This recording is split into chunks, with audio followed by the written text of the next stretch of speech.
E aqui viemos, buscamos a pontualidade, buscamos o coração sincero, para que despejemos a nossa alma, o nosso íntimo, diante do eterno e único Deus, que demonstrou um amor muito grande quando doou o seu Filho, Jesus Cristo, para expiação dos nossos pecados. Então hoje nós vamos rapidamente, até pelo adiantado da hora, mas estivemos estudando a palavra, né? Vamos continuar estudando e também adorando ao Senhor, vendo o tema a oração na vida do cristão. A palavra de Deus, ela está recheada de exemplos de homens e mulheres de oração.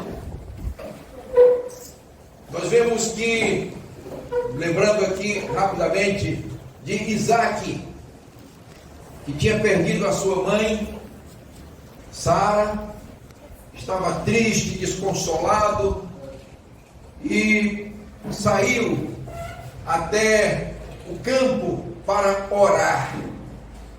Isaac era um homem de oração. Abraão era um homem de oração. E Abraão já tinha tomado providências para que o seu servo mais destacado, Eliezer, fosse até a casa dos seus parentes para trazer uma filha dos seus parentes para o casamento com Isaac. Abraão não queria que o seu filho se casasse com uma mulher qualquer, porque ele sabia que os costumes vêm junto com a pessoa.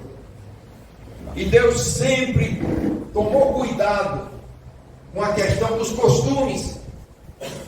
E nós precisamos também estar muito cientes disso, para que os costumes mundanos, os costumes profanos do mundo não venham para a nossa casa. Então, Isaac saiu para o campo para orar, mas Rebeca já estava sendo trazida.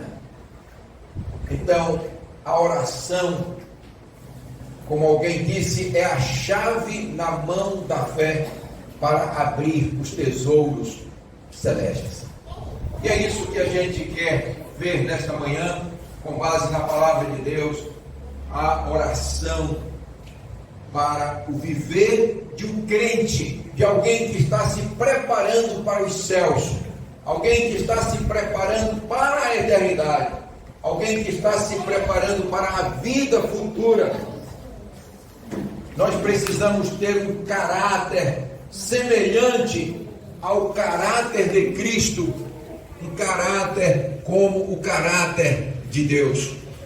Então, meus irmãos, nós precisamos disso. E temos aí na tela Lucas, o Evangelho de Lucas, capítulo 11, verso de 1 a 4. E aconteceu que, estando ele a orar num certo lugar, quando acabou, lhe disse um dos seus discípulos: Senhor, ensina-nos a orar, como também João ensinou aos seus discípulos. Isso era um desejo que os discípulos de Cristo tinham. E ele lhes disse: quando orardes, dizei: Pai nosso que estás nos céus, santificado seja o teu nome, venha o teu reino, seja feita a tua vontade, assim na terra como no céu. Dá-nos cada dia o nosso pão cotidiano, e perdoa-nos os nossos pecados, pois também nós perdoamos a quem nos deve, e não nos conduzas à tentação, mas livra-nos do mal. Num outro texto semelhante a esse, em um outro evangelho, se não me engano, o evangelho de Mateus, conclui dizendo: porque teu é o reino, o poder e a glória para sempre. Amém. Se não me engano, Mateus capítulo 6. Então, irmãos, essa é a oração modelo que Cristo ensinou. É verdade que não precisamos repetir essas palavras. Podemos orar também assim, mas independente de como orarmos, é importante que esses aspectos sejam destacados. E nós vamos ver um pouco mais sobre isso. Quando um cristão deve orar? A palavra de Deus contém algumas orientações para nós. E a gente vai ver desde informações mais simples até mais completas e complexas. Definir uma hora é algo bom. A Bíblia fala de exemplos de pessoas que tinham horários para orar. É verdade que é uma prática, é um exemplo, né? Mas você pode ter o seu formato, contanto que haja intimidade entre você e Deus, eu e Deus. Então, essa hora deve ser definida, uma hora específica de cada dia para orar. É muito útil para criar o hábito de orar. Por exemplo, os muçulmanos, eles podem estar onde estiverem. Naqueles horários, eles se prostram no chão e oram ao seu Deus. Eu creio ser um Deus diferente do Deus de Israel. Eles falam que Alá, né? Eles falam em Alá. Eu, quando estive lá com Rose do Egito, o guia, né? Que era um homem egípcio, inclusive um homem de uma cultura muito boa, e um homem também assim, muito concentrado, aparentemente muito sério, e ele disse: olha, é o mesmo Deus que vocês têm. E eu por um momento até achei que fosse, mas não é o mesmo Deus. Yahvé é outro Deus, é o Deus único e verdadeiro. Eles dizem a mesma coisa com respeito ao Deus deles. Próximo. Mas o que é importante, irmãos, é que deve haver reverência, deve haver compromisso, comprometimento com o Eterno, para que oremos a Ele, né? Esse texto, ele não está muito claro. À tarde, pela manhã. Mas alguém gostaria de ler? Augusto, por favor. À tarde, pela manhã e ao meio-dia, choro angustiado, e ele ouve a minha voz. Está onde? Passagem? Está bem difícil entender. Tá. Muito bem. Então, é do livro de Salmos. Se não me engano, Salmo 57. Né? Mas não está muito claro, né? Mas eu acho que é Salmo 57. Então, irmãos, o que ocorre é que nessa versão que foi posta aí, mostra um aspecto muito interessante, que a oração não deve ser alguma coisa assim de rotina. Ó Pai, te agradeço, etc. Mas não há um envolvimento da alma da pessoa. É preciso que nós nos movamos diante de Deus quando nós estamos falando com Ele. E isso não quer dizer que é algo ligado à emoção, com gritos. Não é bem isso. É a alma envolvida, o íntimo da vida envolvido, seriedade no que estamos falando com o Eterno, compromisso com Ele. Então, orar é muito mais do que repetir algumas palavras, é você ter uma conversa reverente com Deus. É isso que é orar, onde a gente despeja a nossa alma diante do Eterno, contamos os nossos problemas, né? E assim por diante.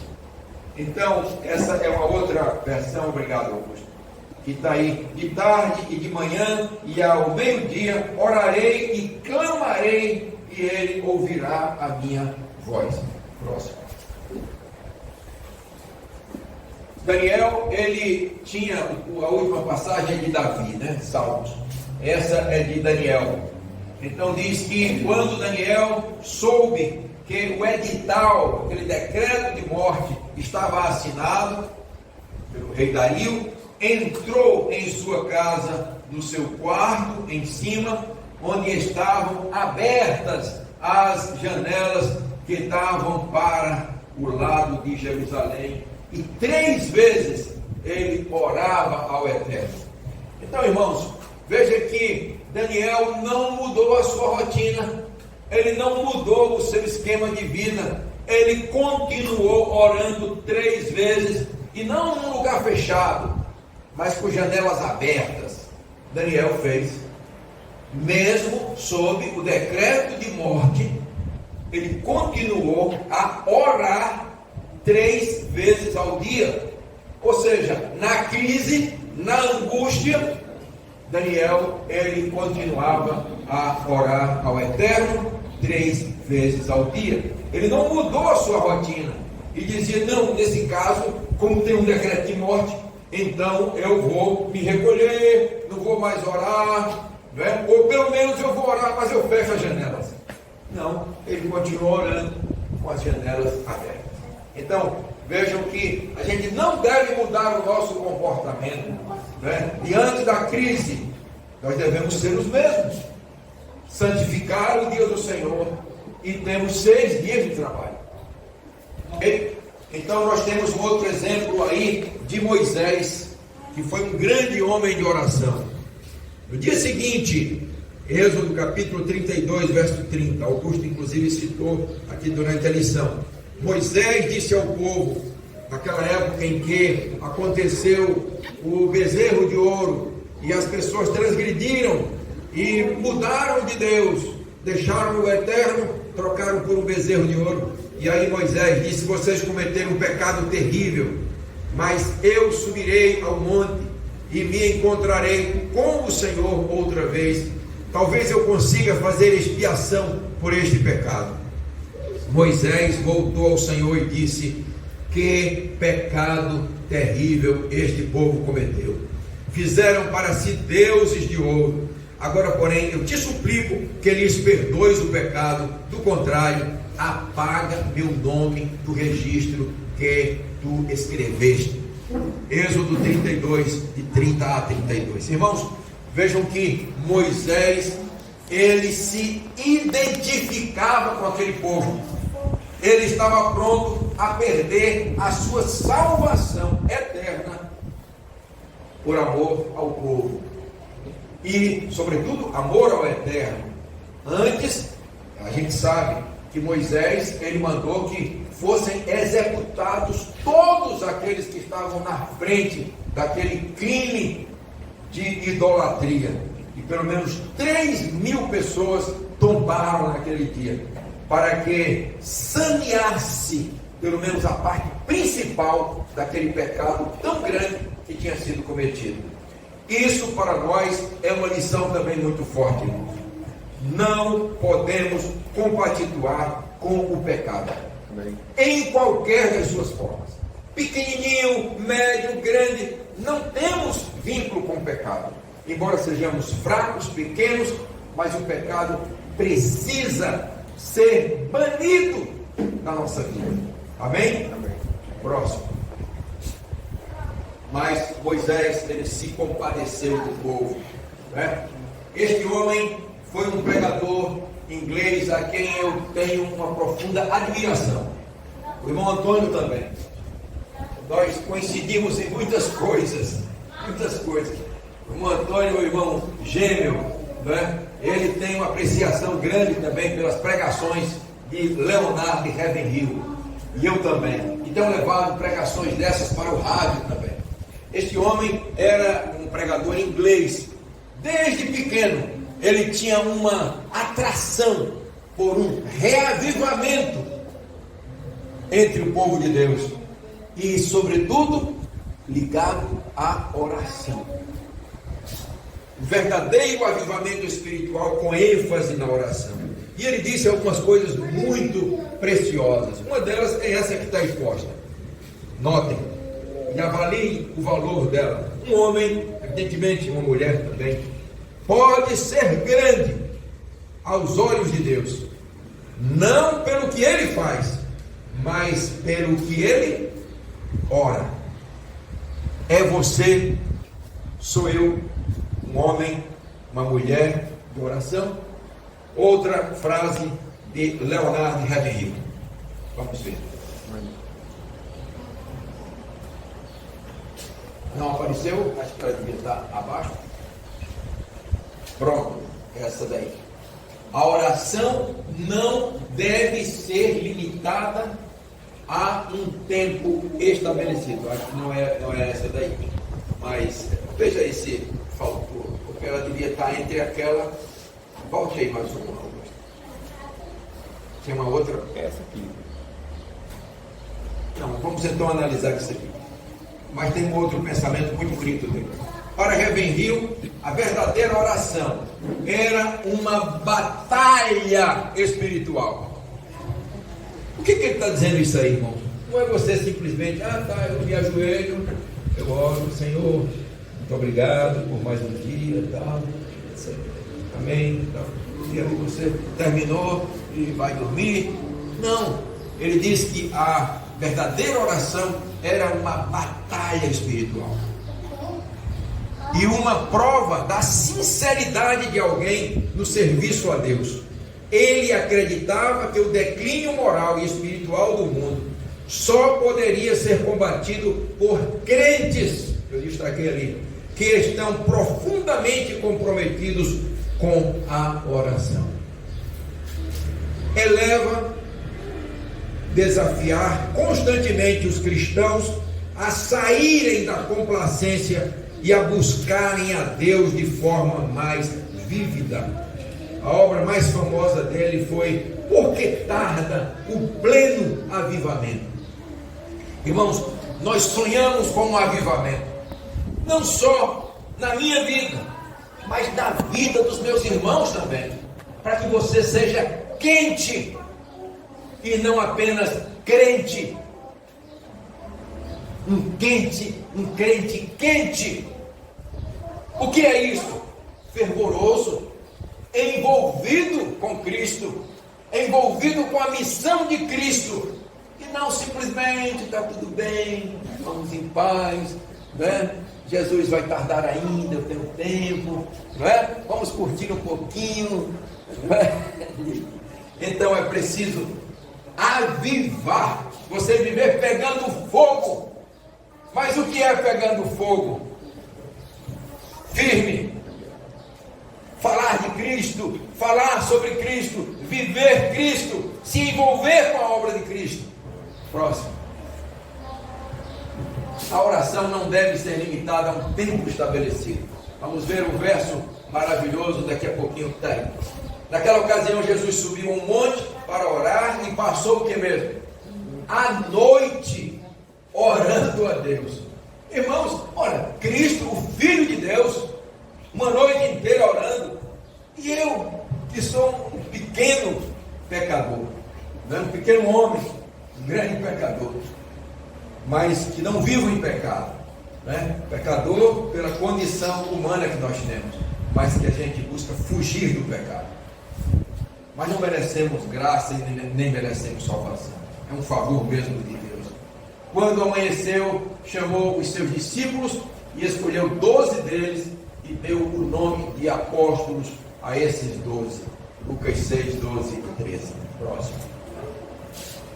Atos capítulo 16, 25. Nós encontramos aí aquela experiência de Paulo e Silas presos injustamente, não é? E eles estavam ali e faziam o que naquela prisão? Oravam e cantavam hinos a Deus enquanto os presos os escutavam. Veja que é isso que um servo de Deus faz, uma serva de Deus faz. Próximo. Aí temos o exemplo talvez da oração mais rápida que a Bíblia fala. Assim, um estalar de dedos. Neemias estava diante do rei. Ele era copeiro do rei. E ele estava triste. Estava triste porque Jerusalém estava em ruínas. Tinha sido invadida, estava tudo destruído. E ele estava triste por isso. E eu pergunto a você, meus irmãos, a vocês ficam tristes quando veem alguém que já serviu a Deus, fraco, abatido, perdeu um ente querido, ou você, não foi comigo, é da minha família, não é? Então ele estava abatido. E o rei perguntou a ele, por que ele estava assim? O rei me disse, ele descreve em Neemias capítulo 2, de 4 a 5, que me pedes agora? O rei falou com ele, e no instante, ele fez uma oração ao Eterno: Senhor, me dê palavras, me ajude. Então orei ao Deus dos céus, e ele não podia demorar, porque o rei, mas o que está acontecendo com você? Ele não podia se mostrar triste diante do rei, e nem titubeando. Não. Orou ao Senhor: Senhor, me ajude. A oração mais rápida que eu encontrei. E aí ele disse ao rei: se é do agrado do rei, e se o teu servo é aceito em tua presença, peço-te, isso depois da oração que ele fez, em instantes, peço-te que me envies ajudar a cidade dos sepulcros de meus pais, para que eu a edifique. Olha que homem raçudo, né? Ele não apenas disse: manda alguém, Senhor, desperta uma pessoa para reconstruir Jerusalém. Não, eu quero ir, eu vou. E havia muitos perigos envolvidos, muitos desafios, mas ele queria aceitar aqueles desafios. Próximo. E Deus lhe orientou, e ele foi bem sucedido, e Jerusalém foi reconstruída. O objetivo da oração para o cristão é ser capaz de orar sem se cansar. Próximo. O apóstolo Paulo, escrevendo aos Tessalonicenses, 1 Tessalonicenses capítulo 5, verso 27, se não me engano. Os slides mudam, irmãos, porque eu preparo no computador, aí vem para cá, e aí muda todo o slide. Eu já tentei, aí já é depois de um conserto que eu fiz, mas muda toda a configuração. E então, 1 Tessalonicenses capítulo 5, verso 17. Verso 17. Então, nessa versão, algumas versões dizem: orai sem cessar. Nessa versão que trouxemos aí, diz: orai continuamente. E alguém pode: mas eu vou dar o dia todo, Senhor, tal, eu estou assim, passando um problema, etc. E as pessoas vão ver eu falando, e vão dizer: esse camarada está doido, não é? Mas eu li na Bíblia que é para orar continuamente, orar sem cessar. Orar continuamente é você estar com Deus na sua mente continuamente, você ter Cristo na sua mente continuamente. Isso é orar sem cessar, isso é orar continuamente. O viver eu passo, vejo uma pessoa necessitada, eu não vou dizer a ela: Deus lhe favoreça, vá em paz, tal, os anjos lhe guardem. Não, eu vou atendê-la, né? A palavra que eu dou deve ser uma palavra diferente, né? Quando nós somos insultados, o que a gente faz? É duro, entristece a gente, né? Quando a gente entristece também alguém, a gente tem que parar e refletir e pedir a Deus perdão. Próximo. Será que um cristão precisa orar com alguém? Ou orar apenas em secreto?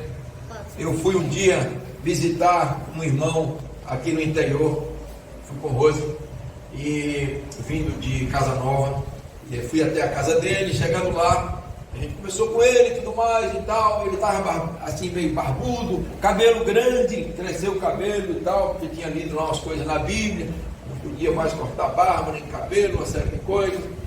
E a gente cumprimentou ele, abraçou ele, a esposa, e no fim convidamos para orar. A gente estava saindo. Ele: não, irmão, de maneira nenhuma, eu não vou orar não. Não, eu só oro no quarto, fechado lá, as portas e tal, que eu li na Bíblia que é desse jeito. O irmão Luiz estava com a gente, né? Dochinha também, tá vendo? Se eu estivesse contando uma mentira, o irmão Paulo, você está mentindo. Mas foi assim, desse jeito. Aí nos disse, eu disse: irmão, é verdade, a Bíblia fala na oração em secreto, e devemos orar em secreto, sim, mas também orar em público. Não há problema, a Bíblia fala em orações em secreto e fala também em orações em público, e Deus atende, tanto um como o outro. É verdade que a oração que você tem, a comunhão com Deus, deve ser predominantemente íntima, você e Deus. Mas em alguns momentos você ora, como aqui na igreja, num culto público, lá no abrigo dos velhinhos, né? Enfim, em uma conferência, você ora em público, e isso não é nenhum pecado. Eu fui explicar para o irmão: não, irmão, de maneira nenhuma, não aceito não. Quer dizer, às vezes a cabeça, né, da pessoa não captou. Será que um cristão precisa orar com alguém? Vamos ver o que diz a Bíblia, né? Então, quando orares, não seja como os hipócritas, pois se comprazem em orar em pé nas sinagogas e às esquinas das ruas, para serem vistos pelos homens. Em verdade vos digo que já receberam o seu galardão.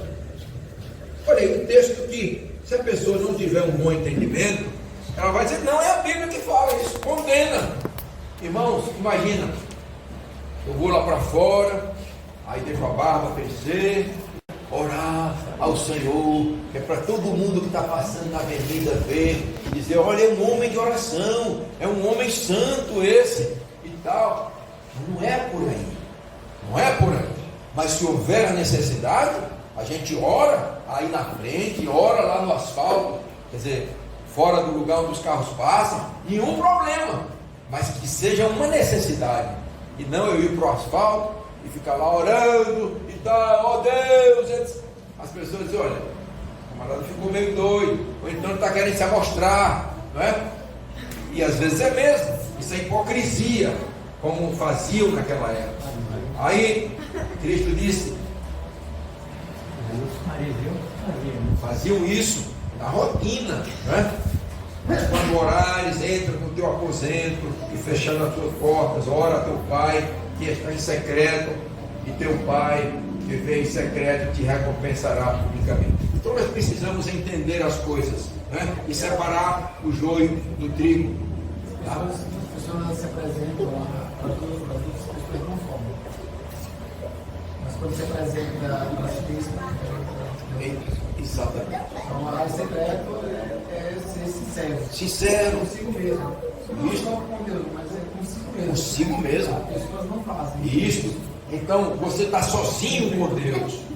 Aí às vezes você cometeu um pecado, uma coisa que você não quer falar para ninguém, mas ali você abre o coração: Senhor, eu estou arrependido, eu errei, me perdoe disso, me dê força para nunca mais eu fazer isso, né? Então você abre o coração a Deus, e Deus está sabendo se você é sincero ou não é? Deus já sabe do que eu vou falar, mas Ele quer me ouvir, Ele quer saber como é que eu estou diante daquele problema, mas Ele já sabe do problema. Próximo. Estamos quase terminando. Jesus também ensinou que há momentos para orar com os outros, não é? Então, também vos digo que se dois, olha aí, de vós concordarem na terra acerca de qualquer coisa que pedirem, isso lhes será feito por meu Pai que está nos céus. Porque onde estiverem 2 ou 3 reunidos em meu nome, aí estou no meio deles. Próximo.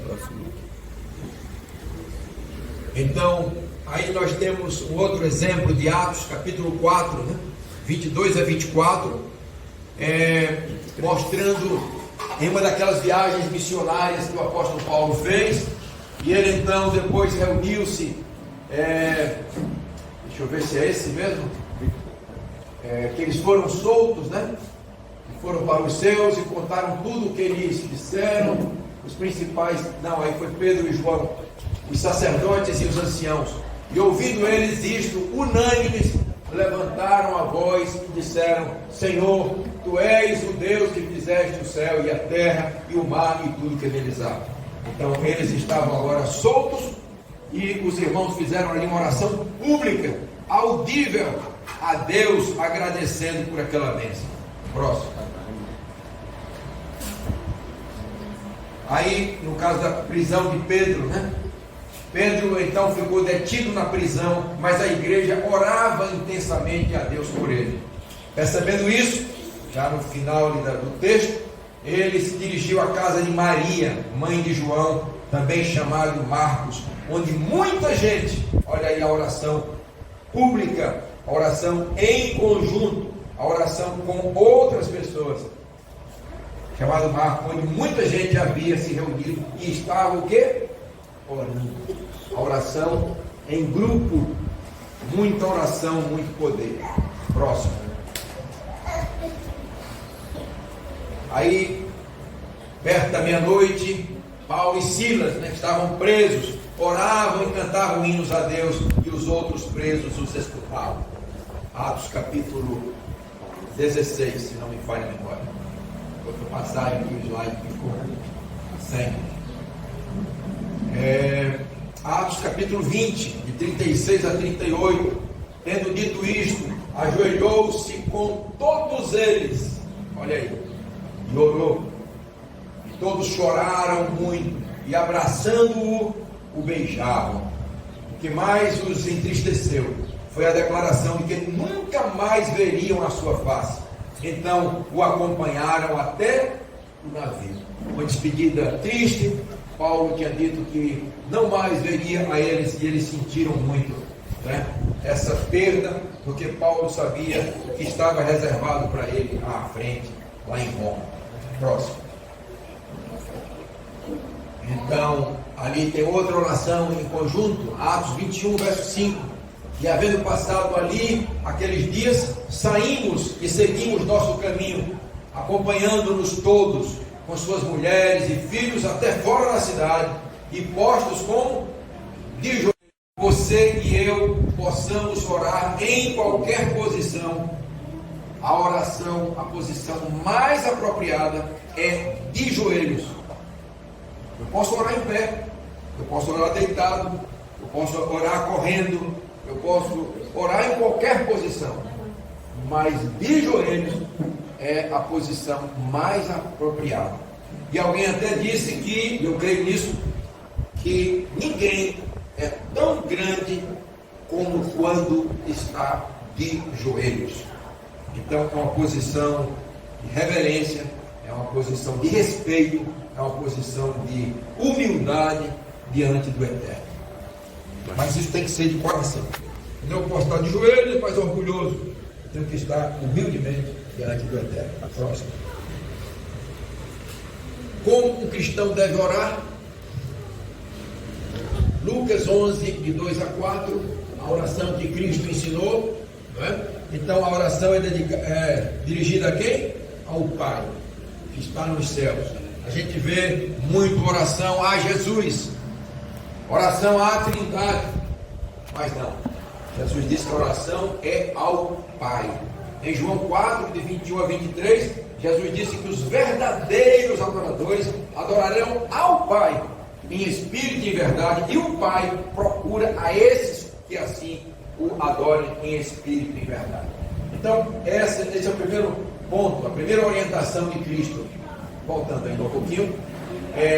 Aí, além disso, desse ponto, nós temos: santificado seja o teu nome. Irmãos, isso é uma oferta de louvor. Eu tenho um irmão de fé lá em Arapuaru. Chama-se um amigo da irmã Benedita que me falou. Isto. Ozelino, irmão Ozelino, quero muito bem a ele, e vejo dele um homem consagrado, um homem assim, contrito, um homem de fé, que foi expulso já de 2 igrejas, da igreja romana e também da congregação, foi expulso das 2. Hoje ele é, entre aspas, desigrejado, ele faz parte da igreja de Cristo, não é? Como nós também, a igreja de Cristo e do Eterno. E quando ele ora, irmãos, eu noto esse aspecto ali, ó, santificado seja o teu nome. Ele diz isso várias vezes, ele glorifica a Deus.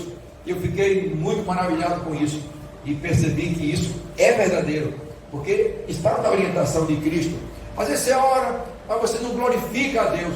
Vamos glorificar a Deus, vamos agradecer a Ele por todas as maravilhas que Ele tem feito em nossa vida. Pois é. Eu passei umas 2 horas lá, conversando. Uns 2 anos atrás, ele não aceitou. Não aceitou. Pois é. Ele é fervoroso. Às vezes até passa por mim, às vezes dá um sentimento de timidez, de dureza com as pessoas. Sim. Né, que ultrapassa, mas aí ele é. E nos purificar de toda injustiça. Próximo. Ação de graças. Né? Temos que agradecer muito a Deus pela bondade. Ontem mesmo eu estava vindo de Arapuá e eu ia ultrapassar o carro já quase à noite. Eu olhei, dava bem para passar, né? Olhei para trás, estava tudo bem, mas já tinha um tempo que eu tinha olhado, né? E aí eu comecei a ultrapassar. Quase noite. E aí vem de lá uma caminhonete a 1000, buzinando. E eu simplesmente me recolhi, eu não tinha entrado ainda completamente, mas isso já aconteceu mais de uma vez. Então são muitos os livramentos, porque na estrada você tem aquele pessoal que anda a 160, 180, a gente vai por 100, 110 ou a menos, né? Então é complicado. Então temos que agradecer muito a Deus pela sua bondade e a sua misericórdia. Próximo. Então ser grato a Deus por tudo são muitos os motivos que nós temos para agradecer a Deus. Próximo. A promessa da vida eterna, a garantia da sua presença contínua na nossa vida. Os filhos de Deus têm todas as razões para serem gratos e serem reconhecidos por abundante ação de graças. Próximo. E agradeçam com alegria ao Pai que os tornou capazes de participar daquilo que Ele guardou do reino da luz para o seu povo. O apóstolo Paulo que nos legou esta joia que está aí. Próximo. Então vamos concluir com esse pensamento. Orem continuamente, é o que o apóstolo Paulo escreveu. Pensemos continuamente no Eterno. Pensemos continuamente no sacrifício do seu Filho. Pensemos continuamente no amor do Eterno, dando o seu Filho por nós. E que nessa fé nós vivamos. Nessa fé estejamos também conduzindo pessoas ao Eterno mediante o seu divino Filho. Amém? Aleluia.